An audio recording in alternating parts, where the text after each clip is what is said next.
যতদিন পর্যন্ত রাসূল সাল্লাল্লাহু তাআলা আলাইহি ওয়াসাল্লাম মক্কায় ছিলেন তখন পর্যন্ত কোনো ঘটনাতেও ইহুদিদের কোনো উল্লেখ পাওয়া যায়নি। কিন্তু যখন রাসূল সাল্লাল্লাহু তাআলা আলাইহি ওয়াসাল্লাম মদিনায় এলেন তখন সেখানে আগেই অনেক ইহুদি বসবাস করছিল। তাহলে প্রশ্ন হচ্ছে, এই এত ইহুদি মদিনায় এলো কোথা থেকে? কারণ ইহুদিরা হাজার বছর আগে জানতো যে মদিনা ও তার আশপাশে একজন নবীর আগমন হবে। আজ থেকে প্রায় 70 বছর আগে তিনজন আরব রাখাল ফিলিস্তিনের পাহাড়ে ঘোরাঘুরি করছিল। হঠাৎ করে তারা দূর থেকে একটি পাহাড়ের গুহা দেখতে পায়। তারা গুহার ভেতরে ঢুকে দেখে যে সেখানে দুটো মাটির জার পড়ে আছে। তারা জারগুলো খুলে দেখে ভেতরে প্রাচীন কাগজপত্র ও স্ক্রলস রয়েছে।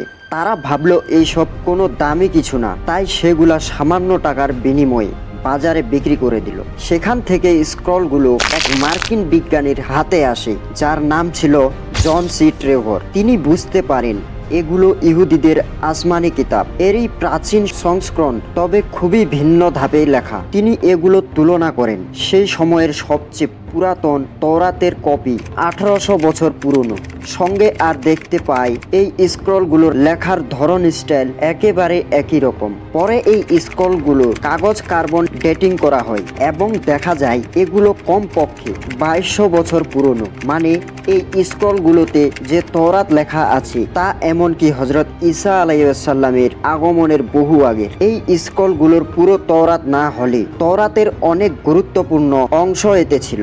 এর শুরুতেই একজন ইহুদি নবী আইয়ার উল্লেখ আছে যাকে খ্রিস্টান ও মুসলিম উভয়ের সত্য নবী হিসেবে মানে। তিনি ভবিষ্যৎ সম্পর্কে কিছু ভবিষ্যৎবাণী করেছিলেন। প্রথম ভবিষ্যৎবাণী ছিল বাইবেলের বাদশাহ বুখতুন্নসর নেবুচাঁদনেজার খুবই অত্যাচারী রাজা ছিল, যিনি ইহুদিদের প্রচণ্ডভাবে নির্যাতন করেছিল। তবে ভবিষ্যৎবাণী বলছে তার পতন হবে এবং ইহুদিদের আবারও নিজেদের ভূমিতে ফিরিয়ে আনা হবে। এই ভবিষ্যৎবাণী বাস্তব হয় সাইরাস দ্য গ্রেটের মাধ্যমে, যিনি পারস্যের সম্রাট ছিলেন এবং বহু ইসলামিক স্কলারদের মতে তিনি ছিলেন জুলকারনাইন। এরপর আসে দ্বিতীয় বিশ্ববাণী, যেটার কারণ ইহুদিরা মদিনায় এসে বসিত স্থাপন করছিল। সেই স্ক্রল বলছে, দেখো আমার সেই দাস যাকে আমি শক্ত করে রেখেছি, আমি আমার রূহ তার মধ্যে দেব। সে পৃথিবীতে ইনসাফ কায়েম করবে, সে ইনসাফ না করা পর্যন্ত থামবে না। এরকম আরও জানা অজানা তথ্য পাওয়ার জন্য আমাদের চ্যানেলটি সাবস্ক্রাইব করে পাশে থাকা বেল আইকনটি ক্লিক করে দিন। আমি মূর্তিগুলোর প্রশংসা বন্ধ করব, কেদার লোকের জাতিরা খুশি হবে, সেলা নামক অঞ্চলের লোকেরা পাহাড় উঠে আনন্দের ধ্বনি তুলবে। এখন একটু ব্যাখ্যা করি। কেদার ছিল হযরত ইসমাইল আলাইহিস সালামের পুত্রের মধ্যে একজন এবং তার বংশধরাই আরবদের মধ্যে এক বিশাল সাম্রাজ্য গঠন করেছিল। রাসূল সাল্লাল্লাহু তাআলা আলাইহি ওয়াসাল্লাম নিজেও এই কেদার বংশধারার মধ্যে জন্মগ্রহণ করেছিলেন। সেলা হলো একটি পাহাড় যেটি আজও মদিনায় আছে। গুগল ম্যাপে সেলা আরেবিয়া লিখলে আপনি সরাসরি সেই লোকেশন পেয়ে যাবেন।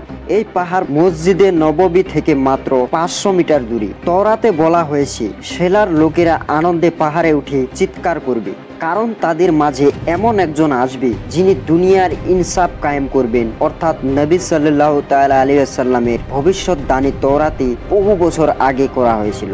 এই কারণেই ইহুদিরা ফিলিস্তিন থেকে আস্তে আস্তে মদিনায় ও তার আশেপাশে স্থানান্তরিত হতে শুরু করে, যেন তারা সেই নবীর সঙ্গে সাক্ষাৎ করতে পারে। এক সময় রোমানদের সঙ্গে যুদ্ধের পর বহু ইহুদি মদিনায় এবং তার চারপাশে এসে বসিত স্থাপন করে এবং খাইবারকে তারা নিজেদের হেডকোয়ার্টার বানায়। মদিনার আরবরা ইহুদিদের জ্ঞান, বুদ্ধিমত্তা ও ব্যবসার ধরনের মুগ্ন ছিল, কিন্তু ইহুদিরা বরাবর তাদের বলতো, আজ যা করছো করো, আমাদের নবী যখন আসবে তখন আমরা তোমাদের ছাড়বো না।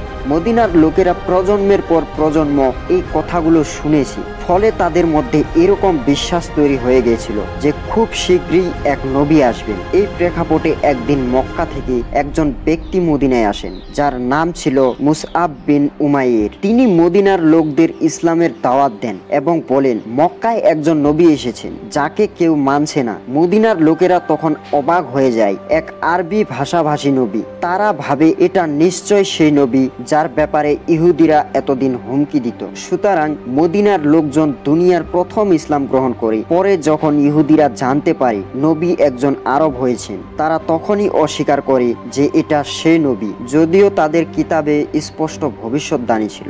তবে এর পরেও কিছু ইহুদি ইসলাম গ্রহণ করে এবং ইসলাম রক্ষার নিজের জীবন পর্যন্ত উৎসর্গ করে, যেমন হযরত সালমান ফার্সিকে একজন খ্রিস্টান পাদ্রীও মদিনায় পাঠান, বলেছিলেন যেখানে এক নবী আসতে চলেছেন। ইহুদিরা অনেকেই নবীকে শুধু অস্বীকার করে না, বরং তার বিরুদ্ধে ষড়যন্ত্রের লিপ্ত হয়। কিন্তু খাইবারের যুদ্ধের পর ইহুদিদের শক্তি চিরতরণের জন্য ধ্বংস হয়ে যায়। যে সামান্য তার শতবাদীর পর শতবাদী ধরে অর্জন করেছিল, সবটাই মুসলমানদের হাতে চলে যায় এবং এরপর মক্কার লোকেরা বুঝে যায় এখন খাইবারের পরের পালা তাদের। এইভাবে তওরাতে ভবিষ্যৎবাণী থেকে শুরু করে রাসূল সাল্লাল্লাহু তাআলা আলাইহি ওয়াসাল্লামের আগমন পর্যন্ত ইতিহাসের এই অসাধারণ ঘটনা সংঘটিত হয়। তো এই ছিল আজকের ভিডিওতে। এরকম আরো জানা অজানা তথ্য পেতে আমাদের চ্যানেলটি সাবস্ক্রাইব করে পাশে থাকা বেল আইকনটি ক্লিক করুন।